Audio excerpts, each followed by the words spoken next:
welcome to the second part of this week's Coffee and Hero Show, taking you through all the new single issues into the store. This, of course, is all of the DC, the Marvel, the indie stuff, as well as various variants as well. So we'll just jump straight in, and we have the next one for the Nicholas Scott month, Artist Spotlight month of variant covers, basically showcasing the different eras of characters. This is a little confusing one, actually, to be honest, because this is for Batman, Superman World's Finest number 31, but yet it's Aquaman. But then again, I suppose Aquaman doesn't have an ongoing title at the moment. But one that does make a lot more sense and is rather glorious is the Wonder Woman number 13. So again, Nicholas Scott variant covers showcasing the different eras of Diana through the years. Next up, we have Avengers number 18. This is Ario Anandito. This is doing the Godzilla month variant covers, which again, you'll probably see a few more as we go through the box. Epitaphs from the Abyss, the horror anthology that's been coming out, is up as far as number 3. We once again have the retailer incentive 1 to 10 by Jay Stevens. Just there, we have Dazzler number 1 this week. Derek Chu on variant cover duties for that one. As well as that, this has been a theme for the X-Men stuff. You have the Dazzler logo variant cover as well. Next up for the Godzilla variant month is an Andre Bressan Godzilla variant cover for the Incredible Hulk, number 17. As I say, Dazzler's out this week, and we've got a few different variant covers for it. The next one is from Carrie Andrews. This is the foil variant cover for Dazzler number 1. Ultimate X-Men 7 is this week as well. So first of all, we've got the Peach Momoko variant cover. Obviously, in addition to being the interior artist and doing the main covers, Peach Momoko seems to never stop, to be honest. Derek Chu once again for Star Wars Darth Vader number 50. So again, this is the last issue of the current run of Darth Vader. A couple here for Superman number 18, which of course has dealt with a lot of magic, dealt with Zatanna as a guest character. So they've utilised Zatanna quite substantially in the variant covers. So first of all, from Scott Forbes, we have this rather glorious Zatanna cover. And as well as that, we have Sweeney Boo doing a variant cover as well for Superman 18, which is again a tie-in to Absolute Power. Next up from Ben Oliver, this is Jenny Sparks number 2, lovely Virgin variant cover for that. We jump back to Ultimate X-Men and we have number 7, the retailer incentive 1 to 25 variant cover done by Dyke Ruan. Also for Ultimate X-Men number 7, we have the Mike Del Mundo cover done in sort of a sketchbook at school idea. Pretty cool idea for that one. Alina Casagrande does a variant cover this week for X-Men number 4, part of the Stormbreaker series, which is always Marvel's Emerging Artists Initiative each year. Another Godzilla variant cover, this time for Dazzler number 1. This one done by Elizabeth Torque, who of course has been doing such a great job doing the Ultimate Spider-Man variants so far. We have What If Donald Duck Became Wolverine, the second prints have come in. Once again, Peach Momoko, because again, who else? Seems to never stop. My personal favourite variant of them all, just because I'm a huge fan of the artist, is Chris Samney doing his Godzilla variant cover. This time showcasing Godzilla working together with the X-Men as opposed to against, which all the other covers seem to be. But yeah, lovely one that's for X-Men number 4. Also for X-Men number 4, we have the retailer incentive 1 to 25 variant cover of Juggernaut, done by Mark Aspinall. And then 2 more to finish off with in terms of variant covers. We have X-Men number 4, the J. Scott Campbell variant cover, which has been part of a series. And then we finish off with Helen of Windhorn number 4. This is the retailer incentive 1 to 10 variant done by Jill Thompson. So we move away from there and on to the single issues themselves. So we'll kick things off with the indie books. So first of all, we have The Body Trade. This is a new number 1 from Mad Cave, written by Zach Thompson with art by Jock. No, not that one. And I seem to remember this one being in the previous book and looking pretty great, to do with the human trafficking ring going on around the world. I remember that was definitely one to look out for. Next up, we have Epitaphs from the Abyss. As I say, number 3 is this week. Continue on with those lovely Lee Bermeo gruesome variant covers.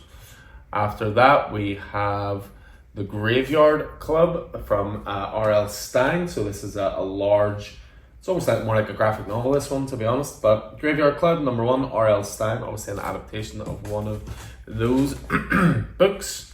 Next up is Helen of Windhorn. I mentioned obviously with the variant cover. It's went through a couple of delays in the last few weeks just to printing issues. But here it is now, issue 4, Tom Keene and Bill Quay-Ively. We have Huge Detective, number 2. I think we might still have a number 1 on this rack somewhere there. But yeah, this was a new Titan comic series to do with an oversized giant serving as a detective. We have Jim Henson's Labyrinth. This is the start of a new 8-issue mini-series and brand new number 1 from Boom Studios.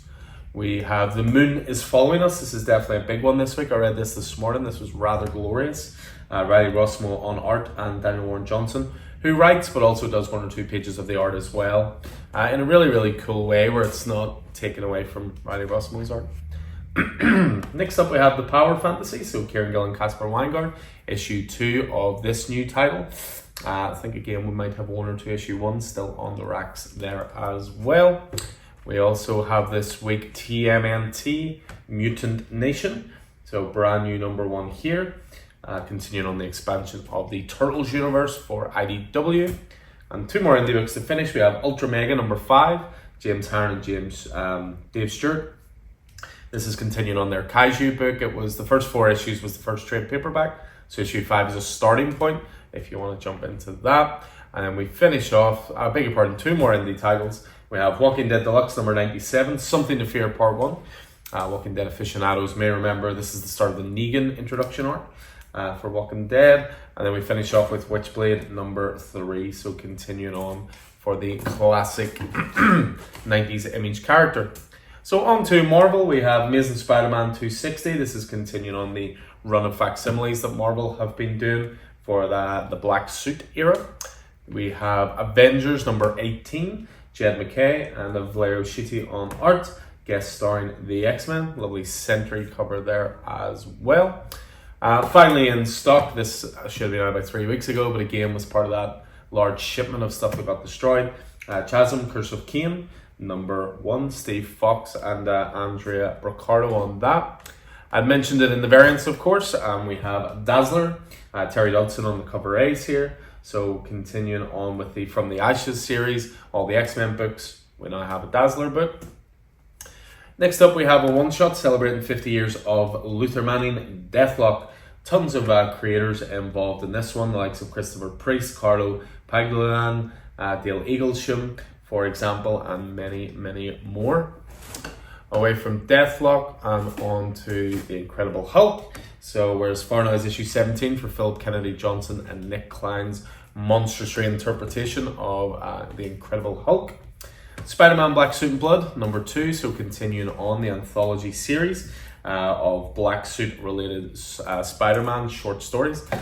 I spoke about it before, love number 1 of that. Next up we have Spider Society. This is issue 2. This is basically like all the Edge of Spider-Verse team-ups all at once, so we're as far as issue 2 on that. A new Ghost Rider title launches this week, which is Spirits of Vengeance, which is basically like your Ghost Rider team-up book, and I say bring it on, because Ghost Rider has been consistently one of Marvel's best titles for the last little while. We have Star Wars Darth Vader, number 50, so the series grand finale from Greg Pak. Again, that's bringing to an era that Darth Vader. I'll be curious to see if they launch another Darth Vader series, because obviously with that being the era of Empire to Return of the Jedi, we all know what happens at the end of Return of the Jedi to Vader, so if that's the end of the comics between those 2 eras, we'll see. They could always just set it in a different era or whatever. Next up, Ultimate X-Men number 7, so Peter Momoko, of course, cover A's for that. We've already covered the variants.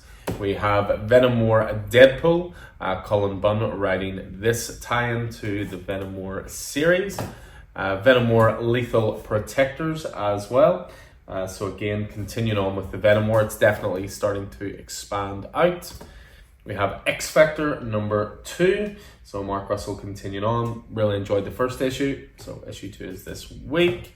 And then I think we're finishing off Marvel with X-Men number 4. So Jed MacKay continuing on that. Awesome Juggernaut cover there. Continuing on with the X titles.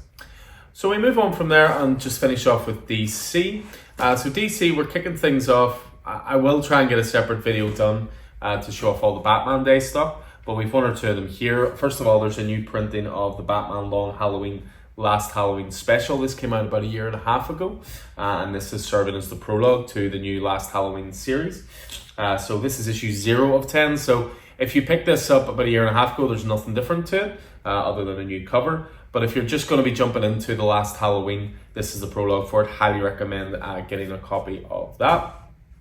Back in stock is the Detective Comics 400 facsimile. So again, first appearance of Man-Bat. Sold very well, so make sure to get more of those in. We have Jenny Sparks, issue 2. Tom King and Jeff Spokes. Loved issue 1 of this. And a certain Big Boy Blue Scout should be making an appearance in this issue. We have John Constantine Hellblazer, Dead in America, or as far as issue 9 for the 11 issue series. So coming up on the end of this for Cy Spurrier and Aaron Campbell. We have Multiverses, Collision Detected. This is a new, I think, 4-issue miniseries linking to the game. The story behind the game starts here. We have Superman number 18. Again, part of the Absolute Power storyline. Satana heavily involved with this one, as along with Supes. And then we have just a couple to finish off with. We have Wonder Woman number 13. So again, another Absolute Power tie-in. Tom King, Tony S. Daniel, artist on this one. We have Absolute Power Super Son. This, I think, is a one-shot that links into the Absolute Power event. Batman Superman World's Finest, for as far as issue 31 now. Mark Waid continuing to write on this, obviously featuring Eclipso. And we finish off then with Dark Knights of Steel All Winter number 3. And again, this has been pretty great, a little expansion of the Dark Knights of Steel world. So there you go. That is everything in terms of the single issues going onto the racks this week. Pull lists are, of course, organized and ready for collection. If you have a pull list with us, please come and collect it, because a couple of them are starting to pile up again.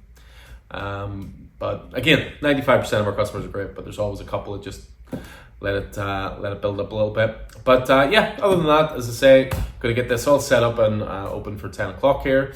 As ever, again, Batman Day coming this Saturday. I'll stick up stuff on the socials later to let you know of some of the initiatives we're doing and the free issues and all that kind of good stuff. But until then, I'm off to get this all set up, and I'll hopefully see you guys in the store throughout the week. Until then, take it easy.